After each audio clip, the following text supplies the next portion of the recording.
Well, I originally was going to do something just talking to a webcam, but I thought that'd be boring. Let's talk about the drug war. um, well, for my research, there's a decent amount of propaganda to this thing. Like the D.A.R.E program, just say no. Um, the list can obviously go on and on and on, but the only thing I can really say, because I've personally experienced the D.A.R.E program myself, going into school, they definitely made drugs more appealing. My older brother started doing drugs right after the D.A.R.E program, if I recall. All right. Um, Now there was a study, I forgot where, but it involved tracking eighth graders to figure out the percent of them that do drugs before and after all this. Um, which actually really surprised me because my older brother didn't get into hard drugs like heroin until he was 14. So these are 13-year-olds because they're tracking eighth graders, which is just more and more insane the more you look into it. But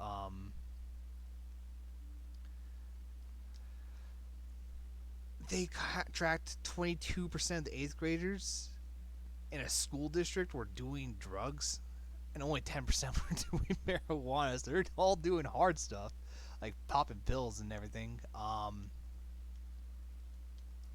Oh, I don't care. Just pick anything. Gray. Character looks atrocious. Oh, well, this game looks atrocious in general.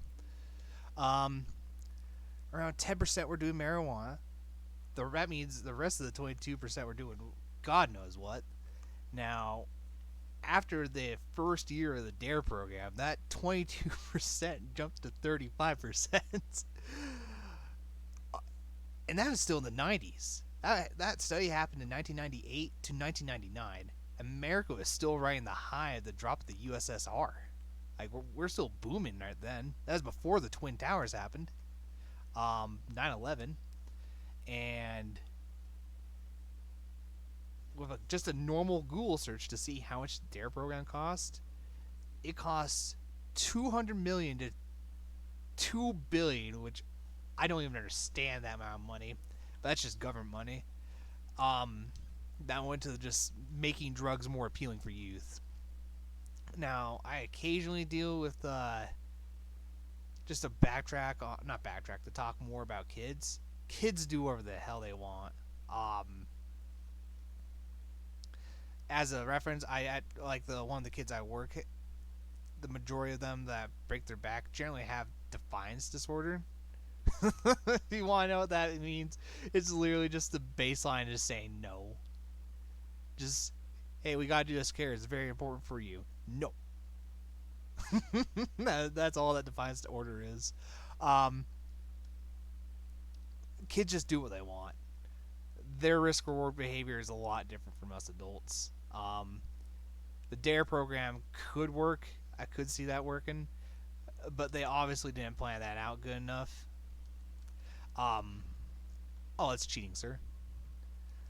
How dare you? Um, Now on the next topic, let's see if I can. I'm probably gonna die, aren't I? Yeah. Oh no, no, no! You're dead. You're dead. You're dying. Eat this. Yes. Um, I interviewed one of my buddies, who is been a prison guard for around 20 plus years. Um, did I say he's 7 feet tall? He's a 7 foot tall fat dude. He's really funny. Oh, I can't go too much in depth. I don't want to bring up personal details on this, but um, after talking to him, he was a prison guard in Oregon, Washington State, and California. The dude, he told me that the majority of people who get in prison for, not prison for, but sent to his prison, were generally people who had some type of property law breaking or drugs. A small percent of those people were violent. I don't see the point of putting people in prison when they're just non-violent. They don't need to reintegrate to society unless like it's a massive amount of money they took from society. But the majority of people I see in prison are just small, petty, like less than $1,000. Well, that he talked about. Um, Let me scroll over to this next point. Now, there was an interesting thing on Vice. This happened years ago when Vice was still relevant, not just propagandist channel. But they followed around just a group of homeless drug addicts in Cyprus, and all they did was they had this little weird homeless camp, pretty sharing and caring. But this might be propaganda too for against the drug war for all I know, but none of them have a criminal record when they're talking. Um, they researched some of them, and they even brought like all the stuff into a lab after they cut the poppy seed. They thought they were making heroin. Um, it was just some type of basic opioid. It wasn't anything close to heroin. So the homeless people are terrible at being chemists. But the thing is that the only thing they're stealing was opioids, and no one cared because they're after the poppy seeds. So the juices from the plants are fine, but I still think that like jumping into someone's property is a little bit of a problem. But they weren't breaking the cards like American drug addicts do. Um, and it generally takes like a lot of effort for you to break that Rubicon to steal. There was another interview I remember, and I can't go too much in detail because I don't remember this one that vaguely, and I can't find the video, which is another reason why I didn't put on the paper. That this kid was like smoking crack so he can build the courage to steal from people. Like when he was sober, he couldn't do it, but when he's high on crack, he could. So, I guess drugs encourage stealing a little bit, but that lifestyle is kind of terrible because those kids were living in sewers. um,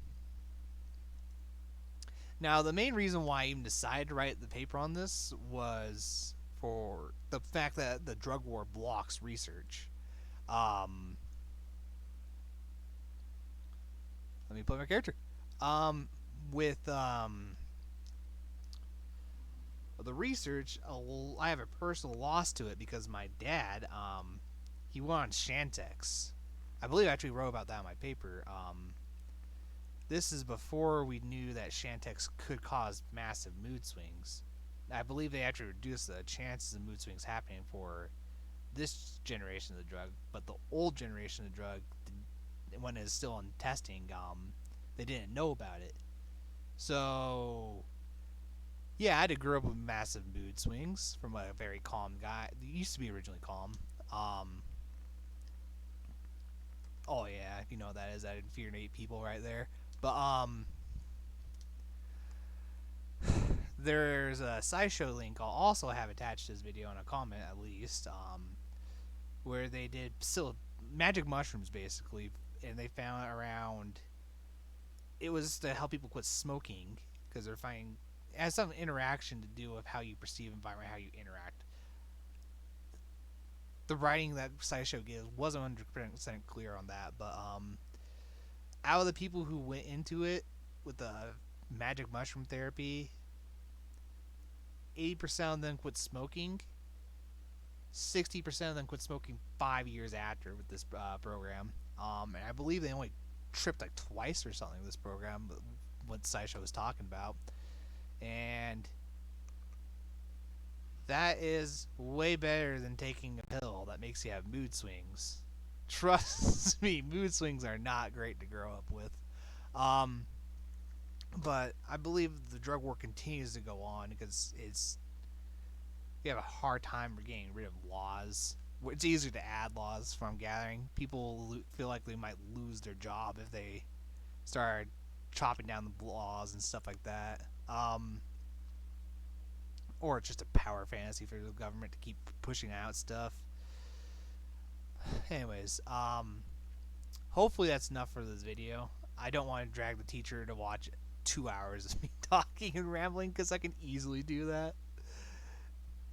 Anyways, Professor Perry, thank you so much for what you done, man. Don't mind the last little bit. I'm trying to get to OBS.